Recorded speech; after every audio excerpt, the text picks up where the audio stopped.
اعوذ باللہ من الشیطان الرجیم بسم اللہ الرحمن الرحیم فاستشہدوا شہیدین من رجالکم، تم گواہ بنا لو اپنے مردوں میں سے 2 مرد۔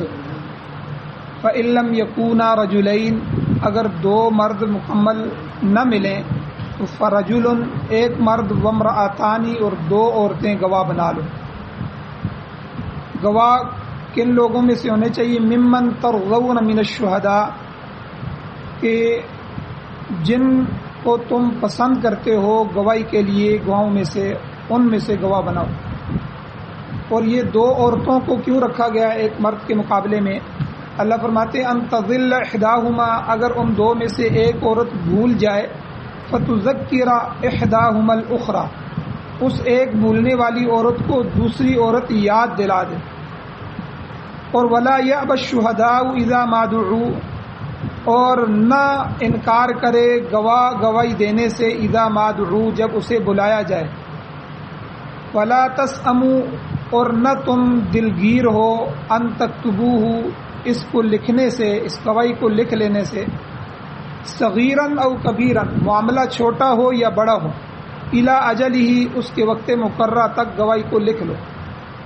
ذالکم، تمہارا یہ عمل، اقسط عند اللہ، اللہ کے ہاں زیادہ انصاف والا ہے، واقوم للشہادہ، اور گواہی کو بہت زیادہ درست رکھنے والا ہے، وادنا، اور قریب ہے کہ اللہ ترتابو، تم اپنے اس عمل سے شک میں نہیں پڑو گے۔ الا ان تکونا، ہاں ایک صورت ہے کہ جس میں نہ لکھنے کی اجازت ہے، کہ ان تکون تجارتاً حاضرتاً، تجارت حاضر ہو، یعنی دست بدست ہو، نقد ہو، تدیرونہا بینکم، جس کو تم گردش دیتے ہو اپنے درمیان، فلیس علیکم جناح، پس تمہارے اوپر کوئی حرج نہیں ہے، اللہ تکتبوہا، یہ کہ تم اس کو نہ لکھو۔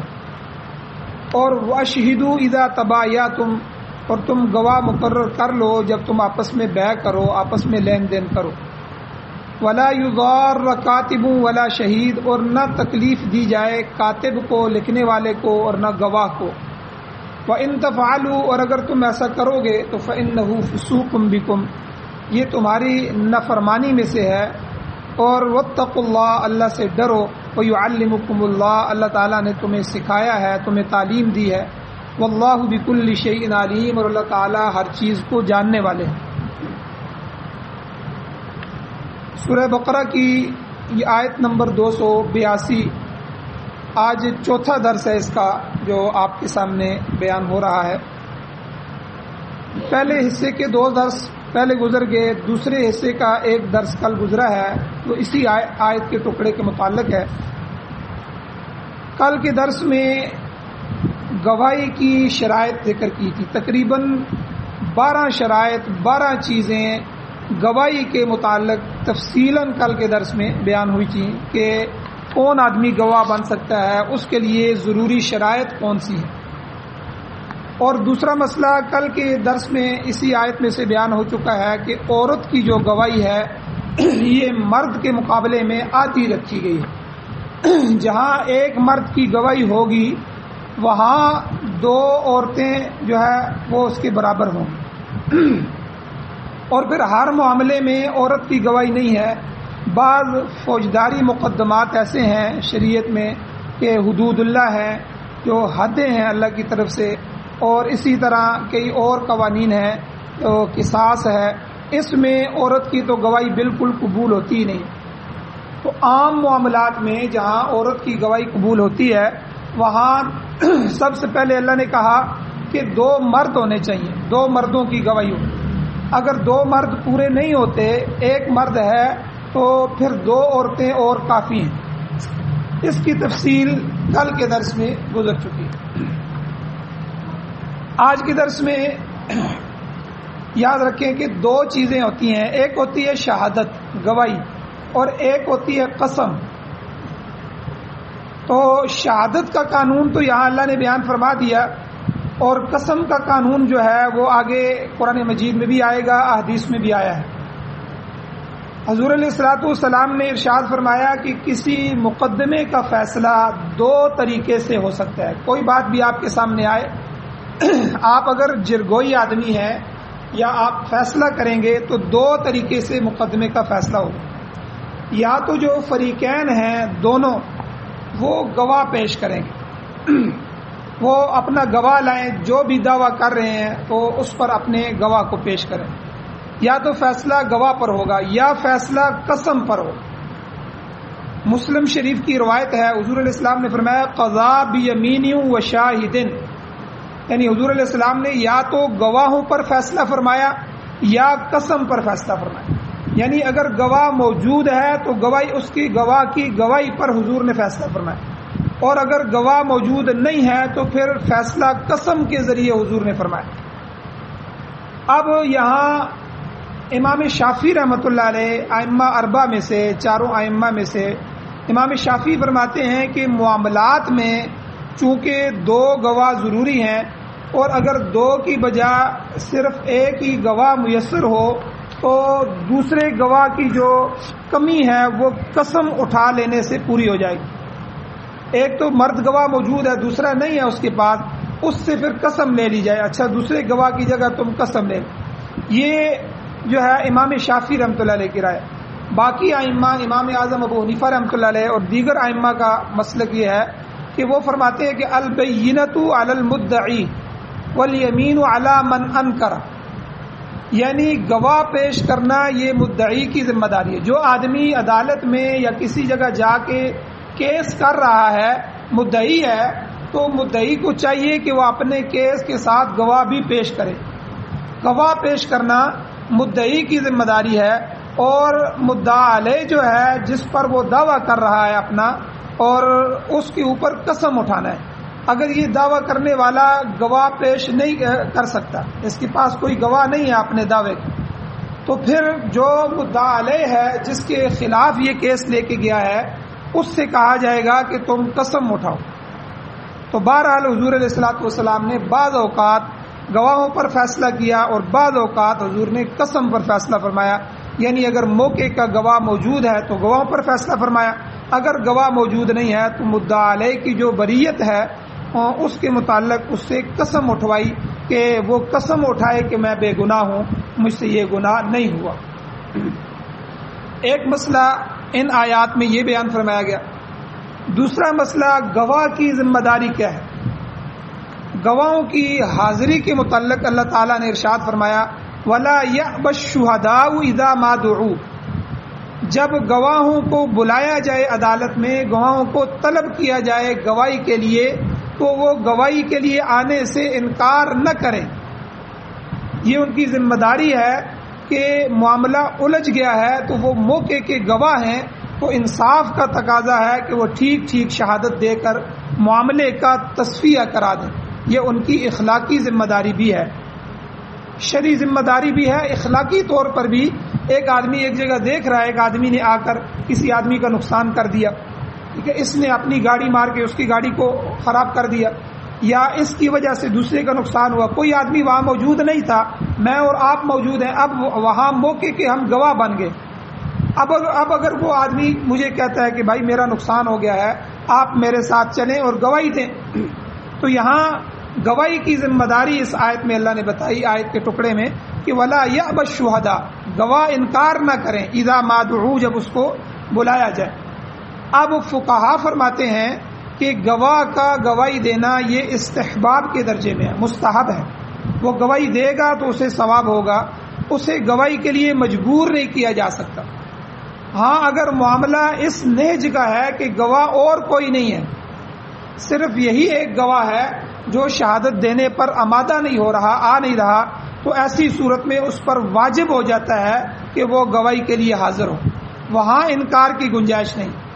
ایسے ہی معاملے سے متعلق فرمایا کہ جب گواہوں کو شہادت کے لیے طلب کیا جائے تو وہ انکار نہ کریں. ایک مسئلہ اور سمجھ لیں کہ جھوٹی گواہی، حضور علیہ الصلوۃ والسلام نے جھوٹی گواہی کو، شہادت زور کو شرک کے برابر قرار دیا. خود اللہ تعالیٰ نے سورہ فرقان کے اندر فرمایا قرآن مجید میں، جہاں عباد الرحمن اللہ کے بندوں کی صفات اللہ نے بیان فرمائی، ان میں سے ایمان والوں کی ایک صفت یہ بھی اللہ نے بیان فرمائی کہ والذین لا یشہدون الزور، کہ وہ جھوٹی گواہی نہیں دیتے. جھوٹی گواہی دینا یہ سخت گناہ کی بات ہے، اس کی وجہ سے ہی جھوٹ کا سچ اور سچ کا جھوٹ بن جاتا ہے۔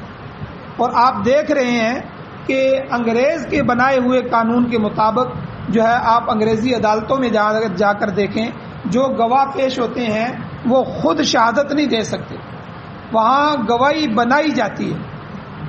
اس معاملے میں گواہ آزاد نہیں ہوتا کہ وہ اپنی سوابدید کے مطابق جو ہے شہادت دے، گواہی دے، بلکہ وکیل حضرات یا خود پولیس والے گواہ کو سکھاتے بھی ہیں، پڑھاتے بھی کہ ہم آپ کو جس طرح کہہ رہے ہیں آپ نے اس طرح کہنا ہے اور اس طرح نہیں کہنا۔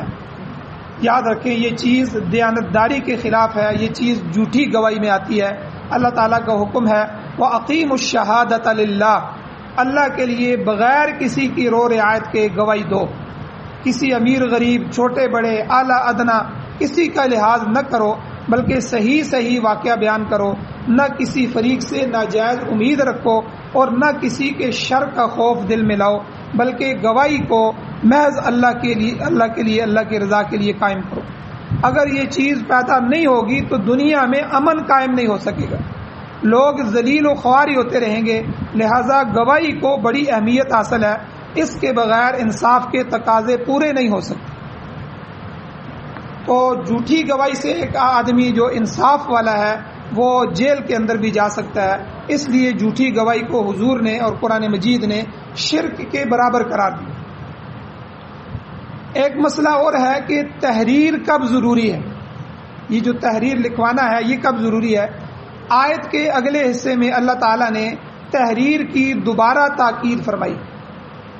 ایک تو اس سے پہلے آیت میں اللہ نے تحریر کے بارے میں فرما دیا، اب دوبارہ پھر تاکید فرمائی، فرمایا وَلَا تَسْأَمُوا أَن تَكْتُبُوهُ صَغِيرًا أَوْ كَبِيرًا إِلَىٰ أَجَلِهِ، معاملہ جو آپ کر رہے ہیں آپس میں، یہ چھوٹا ہو یا بڑا ہو، معمولی نوعیت کا ہو یا بہت ہی اہم معاملہ ہو، اس کو آپ نے نہیں دیکھنا، اسے لکھنے میں آپ دلگیر نہ ہو۔ وَلَا تَسْأَمُوا أَن تَكْتُبُوهُ، اللہ نے کیا فرمایا کہ آپ جو بھی معاملہ کریں، جو ادھار کا معاملہ ہو رہا ہے آپ اس کو لکھیں، چاہے جو ہے آپ ایک قلم کیوں نہیں خرید رہے۔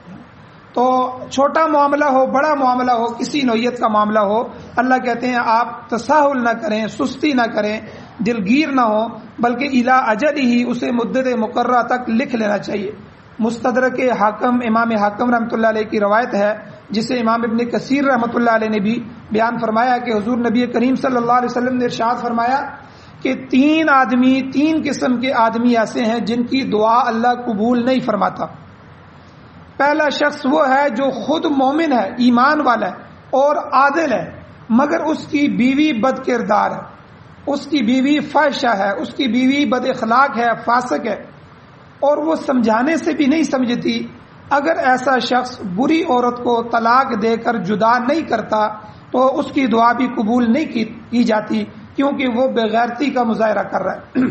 حدیث میں حضور نے ایسے آدمی کو دیوس کہا ہے کہ وہ دیوس ہے، خود نمازی ہے، خود ایمان والا ہے، خود نیک ہے، لیکن بیوی بد کردار ہے، فاحشہ ہے، اس کے غلط کردار ہے، ٹھیک ہے، اور یہ سب کچھ دیکھ رہا ہے، اس کو رکھا بھی ہوا ہے۔ تو اس حدیث میں ایک آدمی تو وہ ہے جس کی دعا قبول نہیں ہوتی۔ دوسرا شخص حضور نے فرمایا وہ ہے کہ جو کسی یتیم کا سرپرست ہے۔ کئی دفعہ آپ کا بھائی فوت ہو جاتا ہے اور آپ کے بھتیجے بچے یتیم ہو جاتے ہیں، تو آپ کی ذمہ داری ہے کہ ان کی زمین، ان کی جائیداد، ان کا مال، اس کی حفاظت کر کے رکھیں جب تک وہ بالغ نہ ہو جائیں، جب تک وہ سمجھدار نہ ہو جائیں۔ تو آگے سورہ نساء میں اور دوسری صورتوں میں یتیم کے احکام آئیں گے، تفصیلی احکام وہاں بیان کیے جائیں گے۔ تو بہرحال حضور نے یہاں فرمایا کہ دوسرا آدمی وہ ہے جو کسی یتیم کا سرپرست ہے، مگر یتیم کے بالغ ہونے سے پہلے ہی اس کا مال ان کے حوالے کر دیتا ہے، اور وہ بچہ اور بے وقوف ہونے کی وجہ سے اپنا مال ضائع کر دیتا ہے۔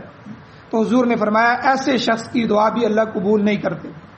اور تیسرا شخص وہ ہے جو کسی کو قرض دیتا ہے مگر اسے لکھتا نہیں ہے، تو یہ شخص بھی اللہ کے احکام کی خلاف ورزی کرتا ہے، لہذا اس کی دعا بھی قبول نہیں کی جاتی۔ تو اس سے اندازہ لگائیں تحریر جو ہے، لکھنا جو ہے، آج امت نے اس کو چھوڑ ہی دیا ہے۔ جہاں ہم نے فرائض چھوڑ دیے ہیں وہاں یہ چیزیں بھی ہم نے چھوڑ دی، تو اس لیے اس کو لکھا جائے، ہر معاملے کو لکھا جائے۔ تو یہاں بھی اللہ نے فرمایا کہ یہ تمہارا تحریر کر لینا، اس میں 3 فائدے ہیں۔ پہلا فائدہ کیا ہے؟ ذالکم اقسط عند اللہ، اللہ تعالیٰ کے ہاں یہ زیادہ انصاف والی بات ہے. جب اللہ نے تمہیں کہا ہے تم اللہ کے حکم پر عمل کرو گے تو یہ اللہ کے ہاں انصاف والی بات ہے کہ تم اس کو لکھ رہے ہو. اور دوسرا وَأَقْوَمُ لِلشَّهَادَةِ، گواہی کو زیادہ درست رکھنے والی چیز ہے یہ کتابت، لکھنا ہے. کیونکہ اگر آپ لکھیں گے نہیں تو جتنا مرضی اچھا آدمی ہو کل بھول بھی سکتا ہے. کئی دفعہ ایسا واقعہ ہوا ہے آدمی بھول جاتا ہے. تو اچھے آدمیوں کی، ایماندار آدمیوں کی آپس میں لڑائی ہو جاتی ہے کہ نہیں آئے مسجد میں، میں قسم اٹھانے کے لیے تیار ہوں، میں نے تو ایسا نہیں کہا تھا، حالانکہ اس نے ایسا کہا ہوتا ہے، وہ بھول گیا ہے. تو اگر آپ تحریر لکھیں گے تو اللہ کیا کہتے ہیں؟ ایک تو اللہ کے ہاں انصاف والی بات ہے، دوسرا اللہ کہتے ہیں وَأَقْوَمُ لِلشَّهَادَةِ، تمہاری یہ کتابت گواہی کو درست رکھنے والی ہے. اور تیسرا فائدہ کیا ہے؟ وَأَدْنَىٰ أَلَّا تَرْتَابُوا، قریب زیادہ اس بات کے ہے کہ تم شک و شبہ میں نہ پڑو گے. یہ سب تحریر کے فوائد ہیں. جب تم لکھو گے تو شک اس میں رہے گا نہیں. لکھی ہوئی بات جو ہے وہ قیامت تک زندہ رہتی ہے. کتنے پرانے بزرگوں کے بکسے ہیں وہ جو انہوں نے تحریر لکھی ہے 100 سال پہلے کی، وہ آپ کے گھروں میں اپنے آباء و اجداد کی پڑی ہوگی. تو اس لیے جو تحریر ہوتی ہے وہ تحریر زندہ رہتی ہے. تو اس لیے اللہ نے فرمایا کہ وَأَدْنَىٰ أَلَّا تَرْتَابُوا، یہ زیادہ جو ہے لکھنا تمہارا کتابت یہ اس بات کے زیادہ قریب ہے کہ تم کبھی شک و شبہ میں نہیں پڑو گے. اور ایک صورت ایسی ہے کہ جس میں نہ لکھنے کی گنجائش ہے، یعنی باقی آپ سارے لکھیں. ایک صورت ہے جو مشہور بھی ہے، اس میں نہ لکھیں. اللہ نے فرمایا الا ان تکون تجارتا حاضرتا تدیرونها بینکم، کہ دست بدست تجارت ہو، ہاتھوں ہاتھ تجارت ہو جسے تم اپنے درمیان گردش دیتے ہو. یعنی معاملہ ایسا ہو کہ ادھر چیز لی اور ادھر رقم دے دی، نقد معاملہ ہوا ہے. ٹھیک ہے، یعنی سودا بالکل نقد ہے، اس میں ادھار کا کوئی معاملہ نہیں ہے. تو اللہ فرماتے ہیں فلیس علیکم جناح، اس معاملے میں تمہارے اوپر کوئی حرج نہیں ہے. اللہ تکتبوہا، کہ تم اسے نہ لکھو. ٹھیک ہے، اس کی تحریر نہ کرو، کیونکہ تحریر کا مقصد تو یہ تھا کہ مقررہ مدت پر جب لین دین ہوگا تو کوئی جھگڑا نہ کھڑا ہو جائے. مگر جب ادھار کا معاملہ ہی نہیں ہوا اور تعیین مدت کا سوال ہی پیدا نہیں ہوا تو پھر تنازع پیدا ہونے کی بھی کوئی وجہ نہیں باقی رہی، کوئی صورت باقی نہیں. دو چیزیں ہوتی ہیں جو جھگڑا پیدا کر سکتی ہیں، ادھار، ٹھیک ہے، اور مدت. ادھار آپ نے طے کر لیا کہ اتنے پیسے ہیں، ٹھیک ہے، اور مدت ہے 4 مہینے بعد آپ نے واپس کرنا ہے. ایک آدمی نے کسی کو دے دیا، مدت طے نہیں کی، اچھا چلو مانگنے کے لیے آیا، آپ نے دے دیا. اب وہ کہتا ہے کہ اچھا یار میں دے دوں گا نا، اچھا میں دے دوں گا. آپ کسی کے سامنے بھی بات ڈالیں گے تو وہ کہے گا جی آپ نے مدت مقرر کی تھی، آپ نے اس کو کہا تھا اتنے مہینے. جی میں نے نہیں کہا تھا. تو اس لیے مدت مقرر کرنا، بار بار اللہ کہتے ہیں الا اجلہ، ایک وقت مقرر کر لو. ٹھیک ہے، ایک لکھ لو، دوسرا وقت مقررہ کر لو. یہ دو چیزیں ہوتی ہیں کہ ایک تو ادھار ہو اور دوسرا وقت مقررہ نہ ہو، تو اس میں جھگڑے کا خطرہ پیدا ہوتا ہے. لہٰذا جو نقد معاملہ ہوگا اس میں تحریر کی ضرورت نہیں ہے. ہاں اگر ایسی صورت میں بھی کوئی لکھنا چاہے تو یہ احسن ہے، اچھا ہے. اگر آئندہ زمانے میں معاملے کی نوعیت معلوم کرنا چاہو تو تحریر کے ذریعے ٹھیک معلومات حاصل ہو سکیں گی. تاہم ایک عام اصول یہ بتایا کہ لین دین کے معاملے میں وَأَشْهِدُوا إِذَا تَبَايَعْتُمْ، سودا کرتے وقت گواہ ضرور بنا لو. اگر اس کی تحریر نہیں کرتے تو کوئی حرج نہیں ہے، مگر گواہ ضرور بنا لو کہ لین دین کا معاملہ ہے، کسی وقت بھی کوئی تنازع پیدا ہو سکتا ہے جس سے پھر آدمی کے لیے بچنا جو ہے وہ مشکل ہو جائے گا. اب ایک اور مسئلہ اللہ نے بیان فرمایا کہ جو کاتب ہے، کاتب اور گواہ، یہ دو چیزیں بڑے اہم ہیں، لکھنے والا اور گواہی دینے والا. اللہ تعالیٰ نے جہاں کتابت اور گواہ کی اہمیت بیان فرمائی ہے وہاں کاتب اور گواہ کو اللہ نے تحفظ بھی فرمایا ہے، تحفظ بھی دیا ہے. تنازع کی صورت میں، جھگڑے کی صورت میں بعض اوقات ایسا ہوتا ہے کہ فریقین کے ساتھ ساتھ جھگڑا میرا اور آپ کا ہے، لیکن جو کاتب ہوتا ہے، لکھنے والا اور گواہ، اس کو بھی مشکلات پیش آتی ہیں کہ اچھا تو نے جا کر ہمارے خلاف. اور ہمارے ہاں یہ مشہور ہے کہ آدمی قتل کو بھول جاتا ہے، ان کے درمیان آپس میں صلح ہو سکتی ہے لیکن گواہوں کو نہیں بھول سکتا. تو یعنی گواہی کا معاملہ جتنا اللہ نے اس کی ترغیب دی ہے اتنا معاملہ یہ سخت بھی ہے. تو اس لیے بعض دفعہ گواہوں کو نقصان بھی اٹھانا پڑتا ہے. یہی وجہ ہے کہ آج کے زمانے میں کوئی شخص گواہی دینے کے لیے تیار نہیں ہوتا. وہ جانتا ہے کہ اسے کتنی دفعہ پتہ نہیں کتنے سال جو ہے وہ عدالت میں حاضر ہونا پڑے گا، اس کا کتنا وقت ضائع ہوگا، اور پھر جس کے خلاف گواہی دے گا وہ اس کا دشمن بن جائے گا اور اسے نقصان پہنچائے گا. اب گواہی سے روکنے کے لیے، گواہی سے باز رکھنے کے لیے بعض دفعہ گواہوں کو دھمکیاں دی جاتی ہیں، بعض دفعہ گواہوں کو اغوا کر لیا جاتا ہے، اور بعض دفعہ گواہوں کو قتل بھی کر دیا جاتا ہے بڑے معاملات کے اندر. اس مقام پر اللہ تعالیٰ نے گواہوں کو اور کاتبوں کو تحفظ فراہم فرمایا ہے. تو اللہ نے فرمایا کہ فریقین کو اللہ نے نصیحت کی، ولا یضار کاتب ولا شہید. اللہ کہتے ہیں نہ نقصان پہنچایا جائے لکھنے والے کو اور نہ گواہ کو نقصان پہنچایا جائے.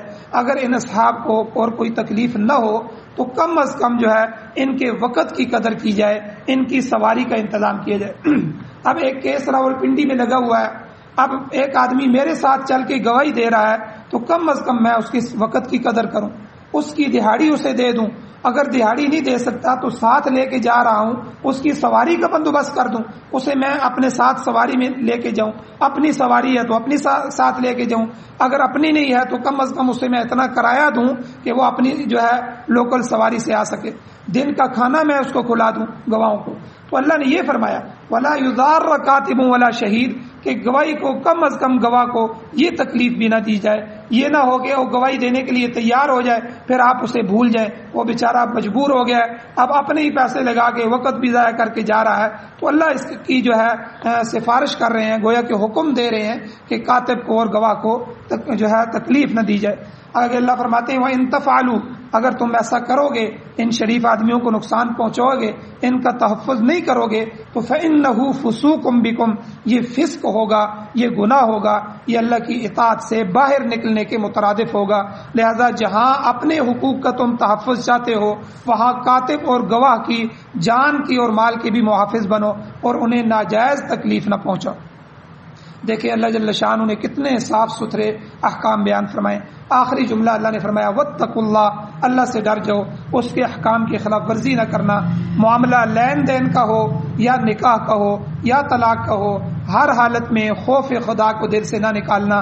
دنیا کے معاملات کے متعلق ہیرا پھیری کر کے، دھوکہ دے کے، فریب دے کر معاملے کو رفع دفع کر لینے سے بظاہر مسئلہ ختم ہو جاتا ہے، مگر اللہ تعالیٰ یاد کرا رہے ہیں کہ یہ معاملہ ایک دن اللہ کی عدالت میں بھی پیش ہونا ہے. یہاں تو تم چلاکی کر کے مواخذے سے بچ جاؤ گے، تمہیں کوئی پکڑ نہیں سکے گا، مگر اس سب سے بڑی عدالت کے سامنے کوئی چال کام نہیں آئے گی. وہاں دودھ کا دودھ اور پانی کا پانی ہو کر رہے گا. لہذا اللہ تعالیٰ سے ڈر جاؤ جس کی عدالت میں بالآخر تمہیں پیش ہونا ہے. اور آگے فرمایا وَيُعَلِّمُكُمُ اللَّهُ، اللہ تعالیٰ تمہیں ایسی نیکی اور اچھائی جو ہے ایسی باتیں سکھاتا ہے. دیوانی اور فوجداری مقدمات کے معاملات اور ان کے متعلق احکام اللہ تعالیٰ تمہیں سکھاتا ہے. ان پر عمل کرو گے تو اس دنیا میں بھی چین کی زندگی بسر کرو گے اور آخرت میں بھی اس اللہ کی گرفت سے بچ جاؤ گے. اور یاد رکھو واللہ بکل شیء علیم، اللہ تعالیٰ ہر چیز کو جانتا ہے. یہ نہ سمجھنا کہ وہ تمہارے حال سے واقف نہیں ہے، بلکہ وہ تو تمہاری نیتوں سے بھی واقف ہے. انہ علیم بذات الصدور، وہ سینوں کے اندر سے جو راز ہیں ان کو بھی جاننے والا ہے. لہذا تم اس کی گرفت سے نہیں نکل سکتے. اپنے اعمال کو ہمیشہ درست رکھو گے تو فلاح پا جاؤ گے. قرآن پاک کی یہ سب سے لمبی آیت ہے. اس ایک آیت میں اللہ تعالیٰ نے 20 مسائل جو ہیں بیان فرمائے ہیں. تاہم لین دین کے معاملے میں 2 قوانین یہاں بیان ہو چکے ہیں، ایک تحریر کا اور دوسرے گواہ کا. اب انشاءاللہ اگلے درس میں رہن کا مسئلہ آئے گا، جو چیز ہم رہن رکھتے ہیں، کیونکہ وہ بھی ادھار کی ایک صورت ہے. اس انشاءاللہ کل کے درس میں اس کو بیان کیا جائے گا. اللہ جل شانہ سے دعا ہے اللہ ہمیں عمل کی توفیق عطا فرمائے. آمین. الحمدللہ رب العالمین والعاقبۃ للمتقین والصلاۃ والسلام علی رسولہ النبی الامی الکریم. یا اللہ ہماری کمیوں کوتاہیوں کو معاف فرمائے. یا اللہ درگزر فرمائیے، صغیرہ کبیرہ گناہوں کو معاف فرمائے. یا اللہ قرآن و سنت کو پڑھنے، سننے، سمجھنے، اس پر عمل کرنے، اس کی اشاعت کرنے کی توفیق عطا فرمائے. یا اللہ پوری دنیا میں قرآن و سنت کو پھیلانے کی توفیق عطا فرمائے. یا اللہ ہمیں اور ہماری نسلوں اور اولادوں کو قرآن کی خدمت کے لیے قبول فرمائے. یا اللہ اس نظام سے آپ نے ہمیں محروم کیا ہماری بدعمالیوں اور گناہوں کی وجہ سے. یا اللہ پوری دنیا میں کسی اسلامی ملک میں آپ کا قانون نہیں ہے، یا اللہ سب غیروں کے قوانین ہیں، یا اللہ پوری دنیا میں جتنے باطل نظام ہیں، جمہوریت ہے، کمیونزم ہے، سوشلزم ہے، یا اللہ اس کے علاوہ لبرلزم ہے، یا اللہ دہریت ہے، جتنے بھی قوانین ہیں یا اللہ ان سب کو ختم فرمائیے، اپنے قانون کو نافذ فرمائیے، پوری دنیا میں امن کی بہاریں پیدا فرمائیے، یا اللہ مظلوموں اور مقروضوں کی مدد نصرت فرمائیے، جو بیمار ہیں ان کو شفا عطا فرمائیے، یا اللہ جو بھی بیمار ہیں، ہمارے بزرگوں میں سے بعض بیمار ہیں، یا اللہ ان کو شفائے کاملہ عاجلہ مستمرہ عطا فرمائیے، یا اللہ محتاجگی سے محفوظ فرمائیے، محتاجگی سے محفوظ فرمائیے، ایمان والی زندگی، ایمان والی موت نصیب فرمائیے، خاتمہ بالخیر فرمائیے، یا اللہ ہم کی جتنی بھی جائز حاجات ہیں ان سب کو غیب کے خزانوں سے پورا فرمائیے۔ صلی اللہ تعالی علی خیر خلقہ محمد وآلہ وصحبہ اجمعین برحمتک یا ارحم الراحمین۔